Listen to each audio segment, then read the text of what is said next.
It says we're now streaming live. So welcome, Colleen. Hi, It's Tammy. really great to see you. Yeah, you as You're not too well. far away in Grand Rapids, right? So we are separated by My a old, lake. It's a big lake. it's a big lake, yeah, but you're near my hometown of Holland, so I have a fond spot for Michigan, of course. So it's always nice to see a fellow Michigander. So I'm really excited to have you join us today. So I wanted to let everybody know this is Colleen Alice. And Colleen is also a developmental editor, and she and I both work together at Atmosphere Press. But she is an author as well and has all kinds of exciting projects on the writing end of things. So we get to have the special perspective to hear from someone who's both a writer and an editor who gets to see both sides of things, which I think is really cool. So, what I really wanted to hear from you a bit about is that I had recently seen news on Facebook. I saw a post from Colleen about, I think it was a picture of maybe you and your editor that you had just met. Or no, I'm sorry, your agent. So Colleen just got an agent. Congratulations this year and just met in person. And you mentioned something about the book. So tell us about this book and especially how the idea came to you and the inspiration behind it. Sure, yes. So I'm excited to say my first young adult novel is coming out in November this year. Actually through a small publisher, Conquest Publishing. I had never written a young adult novel before, and I don't know where I just had the confidence I just wanted to try it and see. And it's a retelling of probably inarguably my favorite book of all time, which is Jane Eyre by Charlotte Bronte. Um, and so I've been thinking a lot about Jane Eyre. In fact, I have another project that's thinking about Jane Eyre in another way. But it was fun to think about because I don't know about you, but I did read it in high school. Um, and I thought this is such a weird book. Did you have you read Jane Eyre? Did you read it in school? I have, yes. Oh, I mean, I love, well, Pride and Prejudice is my favorite, but I Okay. love all that kind of, that Yeah. lane. Yeah, and the impression it made on me was like, okay, so he had a wife in the attic. Like I was like, this book is just so strange. And I think I just didn't appreciate it for its brilliance until I reread it later in my life. And then I thought, this book is amazing. This is a really layered, complex story. And there were so many things I didn't appreciate at that time. But in thinking about how to make this story, or is it possible to make this story more accessible to younger readers, and what would that look like? And how can this complicated plot be mapped to, high school? And so I just had a great deal of fun thinking about that. And I just started writing, and it just kind of snowballed from there. So the title is The Hound of Thornfield High. So I'm trying to indicate it's for high school. It's set in high school, Yeah. which again raises complicated questions about having a wife in an attic, although I like, was just gonna say, I'm dying to know who's locked in the attic. Is it if it's yeah, a teacher exactly. or a parent or something? That alone is a great hook to get somebody to pick it up and read it. Yeah, exactly. So I couldn't map, it's not a one-to-one map, which again, when I wrote my other iteration of Jane Eyre, it's not a one-to-one, but I guess I'm just finding it really fun as a fiction writer to map complicated plots in different ways and look at them in different, kind of under different microscopes and let fall away the things that don't make any sense. Like they're 17, no one's married, no one's married. Um, but keep the parts that feels salient. And so for me, retelling Jane Eyre for a younger audience, I don't, it's just, I won't spoil the book, although it's Jane Eyre, so it's already spoiled in and of itself. But I really tried to hone in on kind of the heartbreak of it, the way that Edward plays with Jane's heart. And I thought that lent itself to, Yeah. Yeah. adolescence, young love, your first crush, your first boyfriend. Is he playing games with her? He's interested in Bertha Mason. He's interested in Blanche Ingram, just the high schoolness of that. That, obviously isn't in the original in the same way, but I thought that was a really fun thing to do. So you said this is your first YA. So tell me first, what typically would you consider your main genre, or what type of writing have you done? I know you mentioned poetry, but you can tell us about that. And then but why YA? What drew you to the high school crowd? Yeah, so okay, so Tammy, I'm either a fiction writer who wants to be a poet or a poet who wants to be a fiction writer. And I think, or I'm both people. Yeah. I'm called very much to both genres. And I'm pursuing my MFA now at Spalding University for poetry. So it might be my favorite. I don't know. There's no need to pick a favorite, but Right, right. They're like your children. yeah, You love them all, exactly. right? You could Yeah, never pick. right. But yeah, I think it was just the process of I was writing my adult contemporary novel, which is the one that the one that my agent Jenna is currently pitching. But thinking about that and thinking about Jane Eyre in that way made me think about Jane Eyre for a younger audience. And again, if a high schooler can read it and kind of appreciate the plot and like the book, I'm hoping that that happens and that that might Yeah, inspire a young reader to tackle the real Jane Eyre because I do think there's a little bit of intimidation factor with these older books. I mean, this book is from yeah, 1847. It's this thick, so part of me wants to make a case for young people to read this book and don't be scared of it. It's an accessible book and Jane Austen, the writing is accessible too, even though the yeah. story is old. But yeah, don't be afraid of those old books. Don't be afraid of the words you have to look up because we don't use the words like countenance and visage and so you can read a younger version or Yeah. a distilled version, go forth and read the original with more confidence. Yeah. Do you think shows like Bridgerton and like that has brought all of that to a new audience? I mean, I know my daughter loves that, and I said, "Oh my gosh, I've been trying to get you to read Pride and Prejudice for years," and now she's finally interested. She's like, "Oh, I'll read it." And I have this great edition that's annotated, so it's a really thick edition. So you're reading the novel, but then there's all on this side. There's all of these notes about what this means, in this culture. Well, this is why they say Yeah, this, and this is why it has so much importance. And so I yeah. think that's really fun, but it took a TV show to get her hooked. But whatever it takes, and maybe you'll have a whole new audience for your book as well because of stuff like that. Yeah, hopefully. Yeah. So how do you tackle the retelling? Like, if I guess what I think is so interesting about that is, there is a benefit to being a fiction writer in that we're just making it up, right? And um, there's a certain freedom in that we wouldn't have as doing a memoir, of course.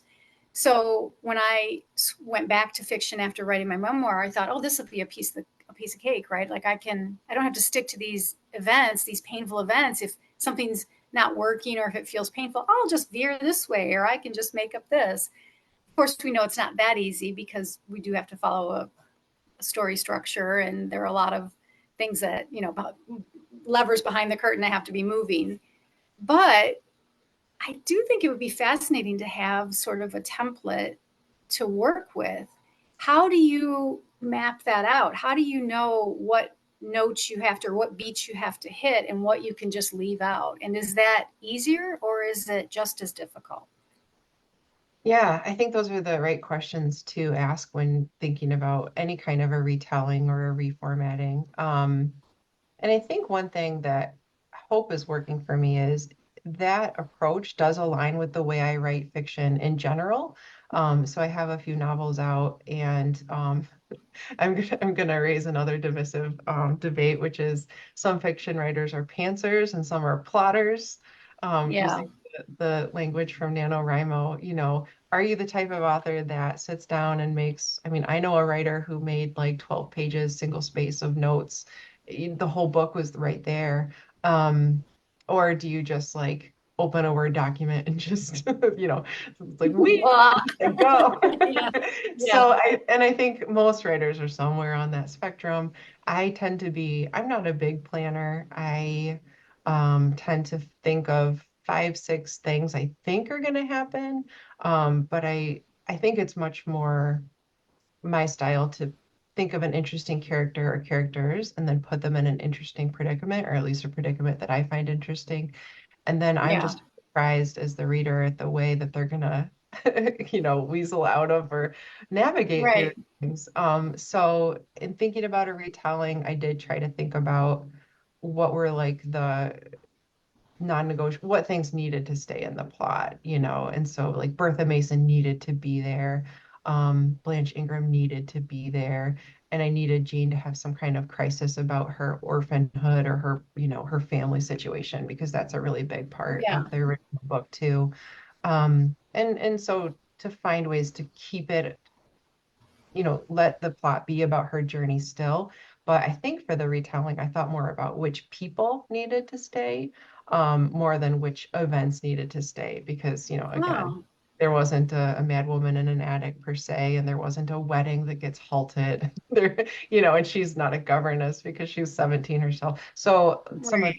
it was more the people that needed to be guideposts on her journey, I think. Oh, So, that's interesting. That's surprising to me. I would think you would maybe change around the characters but keep the plot line. But that's a cool way to come at it too, is to gather this group of characters and then let them have a little leeway and see, like, if you did plop them into sort of this time travel situation, and as teenagers now, what would they do and what would happen? So yeah. that's great. I'm really excited to read this. I mean, this Yeah. sounds really interesting. And I even, as soon as I saw your post about this book and that it was a retelling, I did start to think, gosh, would that be a fun project? Like, what would I retell if I was going to Mhm. do that? If I were to do that, does it have to be a classic? Could it just be something else? And of course, we have more leeway, right, with the classics, and so many people have done that with these sort of archetypal stories. But it's interesting to think about as an idea, and I think that's a good nudge too for anybody that might want to write, who Mhm. doesn't necessarily feel confident about plotting or have a strong idea, and maybe wants to express something or wants to try writing, but um, this could be a good way in. Yeah, it's a I love it. gateway. Yeah, It's a a gateway gateway. drug. It's a gateway. Yeah. It's a great gateway drug to your like postmodern deconstructed novel or something. I don't know what would come next. Something really out there. Yeah, well, That's and I for just want to say again, it was just terribly fun because I was like, okay, if Edward Rochester, well, he's Eddie because he's in high school. I think he'd be in the drama club. That was just my gut, that's what I, so so in thinking about it lets you pick up your favorite characters and, hold them to the light and what do they look like in this context? And, he's still, he's, Edward Rochester is still a character I just forever. I love him. I hate him. I yeah, understand him. I don't understand him. He's infuriating, yeah, sweet, can't decide. And every time I read that book, based based on where I've been in my life, I've had very different opinions about Edward, yeah. as a foil for Jane or as her partner. So Oh, I love it. yeah. So, what about the editing process? Being a developmental editor and having, of course, worked on so many manuscripts. What's it like to be on the other side? And are you enjoying the process with your editor, and does it inform you at all on things that you might do differently when you're the editor with someone else? Yes, I love this part of developmental editing. And, when I meet people, and I say, well, I edit, I think I have to clarify it, and no shade at proofreaders. I'm not editing in the sense of, and neither are you. We're not looking for Right. comment. We're not telling you you've used the word compliment in the wrong spelling. We're taking a really wide angle view, reading the whole manuscript and just thinking about one question, which is, can we do anything, or what can we do to make this the best possible version of itself? So philosophically, I just really love that because my answer is like I could pick up any book and have ideas. A published bestseller, I could pick it up and have a thought. Sure. So I think, and I try to say that to authors too. It's very like you could always elevate, you could always enhance. Yeah. And so I was really excited to be on the other side of the table and have an editor look at it. And there's also this sense that I'm sure you know as a writer, you're like, I've read this 30 times. I can't read it again. I don't want to read it again. Right. I need to have someone else read it and be in the room with me because I'm so tired of being alone in the room and my head is the room with this book, right? I want Yes. someone else Yes. in. So yes, I loved we're wrapping up developmental edits now and kind of getting now we're getting picky about commas. And I'm learning all my quirks as a writer and the words I overuse and the sentence structures I overuse. But Right. Sure. but yeah, she had some great notes. And just seeing her responses, you know, I just find it so I don't know what word I want. I just love it so much to open a Word document and there's a comment and she's written like, oh, this moment made me gasp, or like this moment surprised me, or like, I love this moment. So getting an editor, so I try to provide that for authors too. What are your reactions? What did you feel at this paragraph? Were you Yeah. sad here? Like I was sad here when I wrote it, and I'm sad every time I read it. Does this make you sad? And so we're just really hungry. I think when we get it to a full manuscript version draft, we really want to know how does it hit you? What notes does it hit for you emotionally? Absolutely. I know just as you're saying that, I'm remembering the writer's retreat I was at recently. There was a panel, and I had turned in my query letter to be read, to the group. They read a bunch of them, not just mine. And in the first paragraph, there was a line um, that said something about my character being a know-it-all, or and I'm not being deliberately vague. I really think it was as simple as that. There was something very simple, and they all started laughing. And I thought, oh my gosh, what? They thought it was hysterical, and I had no. I wasn't trying to be funny. I had no idea it was funny to anyone else, but that was really helpful to make me step back and look at it and say, oh, is that humorous? Is there humor coming through? And does she have a humorous side? You know what she really does. And so it was just again that fresh reaction from fresh eyes and being able to see your character cause a reaction in other people that maybe you don't expect. Sometimes we Hmm. do expect certain reactions, right? And it might fall flat or we don't get it. But then there are also those reactions that we don't expect. So I think that's a great idea to kind of boil down part of what a developmental edit does is just to give that sense of like, yeah, how am I finding that emotional connection? Where am I finding it? Where am I feeling it? What am I feeling? Because that's what it's all about. That's why we read, right? Is to have this emotional connection. So it's a good way to encapsulate it. Yeah, Yeah, yeah, definitely. Yeah. it's great. Well, I really enjoyed chatting, and I know you're busy because I know you've got several projects, as you said, in the works, and some you have not even mentioned. So I won't keep you, but I will definitely link to if you can maybe send me a good link for the pre-orders for your upcoming book, The Hound of Thornfield High, a Yes. retelling of Jane Eyre. So send me a link so we can get some pre-orders in. I think it sounds great, and wish you all the best with that, and with your agent. That sounds really exciting too. Oh, thank you. With Yeah. the new one coming up. Fingers crossed. I just want to bring Jane Eyre to the world, and or she's already Yes, here, but I want to keep bringing her. I will join you in that quest. I think isn't it amazing that these writers from so long ago just continue to be so popular. I mean, I've tried to break it down myself and think why do I love Jane Eyre and those women who were just so ahead of their time. And so yeah, Yeah, it's a, definitely. And it's a then good I think mission to have. yeah, and then you picture them writing like by hand, like in the dark. We have all these tools, and I think, what's my excuse? I know, right? There's a good yeah. That actually is a good thing to keep in mind. Get to work. Yeah, get to work. Absolutely. Get to Me too. work. I can't wait to see your next project too.